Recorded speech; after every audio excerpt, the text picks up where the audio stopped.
You've made it. 4 stars on your shoulder. You command more troops than most countries have citizens. Presidents take your calls, and you will still never be a 5-star general. Not because you're not good enough, because the rank you're chasing isn't really a rank at all. It's a historical loophole that opened exactly once, stayed open for 6 years, and slammed shut in 1950. Only 9 human beings have ever walked through it. And here's the uncomfortable part. None of them got there by being better soldiers than you. They got there because the entire planet was on fire at the same time. So here is why you'll never be a 5-star general, and exactly what it would take if you actually wanted to try. Let's start with what you're actually up against. In 1944, the US had a protocol problem. American 4-star generals were sitting in joint command rooms across from British field marshals, and on paper, they were outranked. In a war run by committee between allies, that's not just embarrassing, it's operationally dangerous. Nobody wants a 5-star argument about who's actually in charge of an invasion. So Congress didn't invent the 5-star rank to reward genius. They invented it to fix a seating chart. It was a diplomatic tool disguised as a military rank, a way to put American commanders on equal footing with their British counterparts without anyone losing face.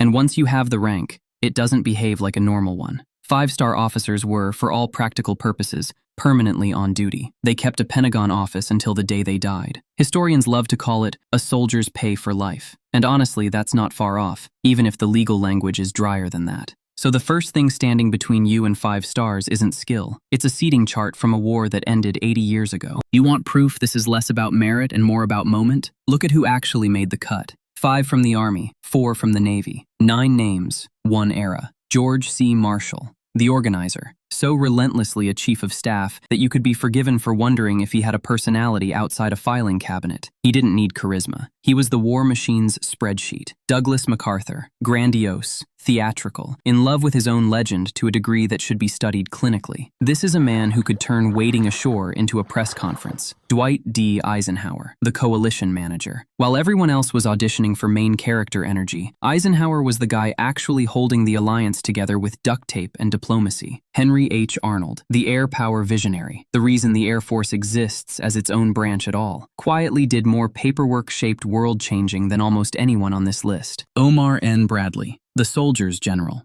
the least flashy man in a room full of legends, and somehow the one everyone trusted the most. Deliberately unglamorous, and it worked. Now the Navy side. William D. Leahy, the quiet senior presence in the background, the admiral who preferred wielding power to announcing it. Ernest J. King, sharp, vain, uncompromising, the kind of man who probably won an argument before breakfast, just to warm up.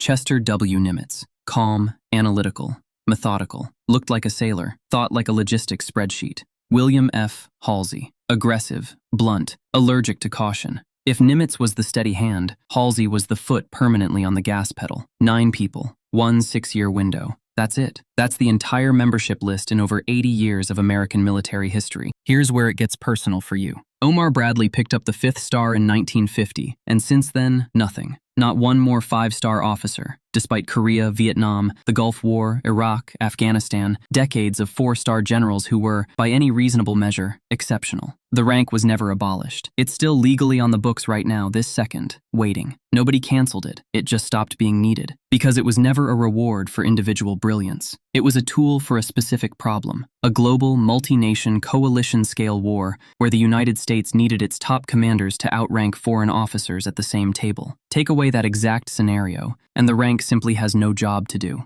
So here's your actual obstacle, stated plainly. You're not failing to earn a 5-star rank through lack of talent. You're failing because the war that justifies it hasn't happened again. And a permanent, lifetime pay rank is a very hard thing to hand out in peacetime, politically speaking. So let's say you're stubborn. You still want it. Here's the actual checklist. You'd need a war on the scale of a Second World War. A true multi-nation coalition conflict, where the US is fighting alongside major allied powers, not against a single adversary. You'd need Congress to pass specific legislation authorizing the rank again, because unlike a promotion, 5 stars isn't something the Pentagon can hand out on its own initiative. And you'd need to be, quite literally, one of the handful of officers running that war at the absolute top. Not a talented 4-star among many, but the commander a global alliance is organized around. In other words, the bar isn't, be excellent. The bar is, be present at one of the handful of moments in modern history when the entire structure of world power is being decided in real time. That's not a career goal, that's a historical accident with a uniform attached. Even the Air Force agrees with this. There's technically a rank called General of the Air Force, a 5-star equivalent created for the newly independent branch. It was given to exactly one person, Henry Arnold, in a largely symbolic redesignation, and never used again. Even the branch that most wanted its own 5-star legend basically shrugged and said, nah, this was a once-in-history thing, not a career ladder. Could a future world war bring the 5-star rank back? Legally, sure. It's still sitting there, unused, waiting for Congress to dust it off.